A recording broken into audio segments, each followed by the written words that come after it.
Given it's that time of the year where the T20 World Cup squad is set to be announced very soon, it makes sense that a lot of cricket experts, former cricketers, analysts are all putting out what they think will be their India World Cup 15. And whilst it never is easy making a World Cup 15 for a nation which has as much talent as India does, obviously some people's 11s, let's just say, will go down a lot better than others.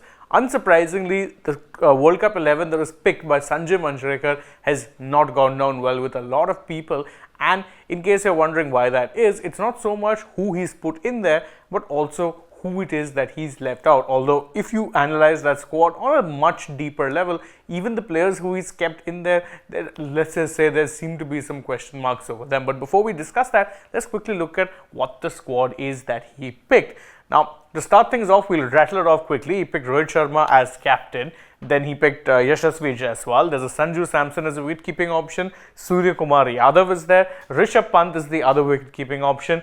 KL Rahul comes back in as vice-captain. Then you've got Ravindra Jadeja, Krunal Pandya as two all-rounders or bowling all-rounders, spin bowling all-rounders. Yuzi Chahal, Kuldeep Yadav, Jasprit Bumrah, Mohammad Siraj, Avesh Khan, Harshit Rana and Mayank Yadav. Now, again, this is just one of those squads where you're looking at it and going, what exactly is the thinking here? First off, let's go over the rather obvious things that a lot of people are dragging him on. The fact that he's omitted both Virat Kohli as well as a Hardik Pandya. Although Hardik Pandya is probably less of a controversial one given he's not the most beloved man right now. But oh boy, Virat Kohli fans have not been happy with Manjrekar for omitting Kohli and keeping Rohit as captain, even though it has been confirmed at this point in time by the board secretary himself that Rohit will be going as skipper. Still something that annoyed a lot of Kohli's hardcore fans, that there's no Kohli. Beyond that though, even if you look at it, it doesn't make sense not taking a Hardik Pandya, but taking along a Krunal Pandya. I mean, what wrong has Akshar Patel done? I'd say he's probably been much better off in that spin bowling all-rounder department than what Krunal has been. Krunal's had an impact in select games where the pitch was working out in his favour. Akshar, generally speaking, has been doing very well, particularly on the road that masquerades as the Delhi pitch. So it just seems to be a bit of a weird squad, and that's before you even go into the fact that he's recalled KL Rahul as the vice captain somehow. Don't ask me how or why. I mean, this is a guy who hasn't played a T20I since that fateful semi-final in the T20 World Cup of 2022, and KL Rahul's back. Oof, out of nowhere. And then, perhaps the most baffling thing is the number of bowlers he picked. I mean, if you look at it, it's a 15-person squad and 8 are batting options and there are 7 bowling options. I'm not even counting, by the way, the all-rounders here. There are just 7 pure bowling options. You've got Yuzi Chahal, you've got Kuldeep Yadav. Rejoice to those who love the Kulchar duo, but this probably isn't happening. You've got Jasprit Bumrah, Mohammad Siraj, Avesh Khan, Harshit Rana and Mayank Yadav. Where exactly are these two coming in from? Of course, I'm a big fan of Harshit Rana and I love the kind of impact that a Mayank Yadav has had in the limited time frame that he's played the IPL, but are you really going to be taking IPL stars?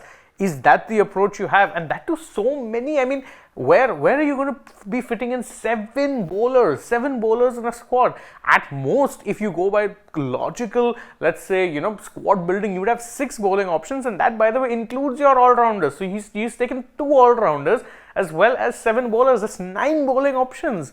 You'll be playing at most 6. What do you need 3 your backups for? I don't get it. And there's far too few batters, because basically of the batters he has, all 6 of them have to be playing, because otherwise you're not completing your 11 unless he wants to pack the team with all-rounders, which again just does not make sense. It's one of those squads that leaves you with more questions than answers, and that's exactly what has been the case with a lot of fans. They're questioning the squad, saying, okay, there's one too many bowlers, you don't have a Kohli who it seems pretty certain is going to be going, there's no Hardik Pandya, which means no balance as far as an all-rounder is concerned. Normally what you do to make up for that, you may very well play 2 spin bowling all-rounders, but you've also got 2 wrist spinners in the squad.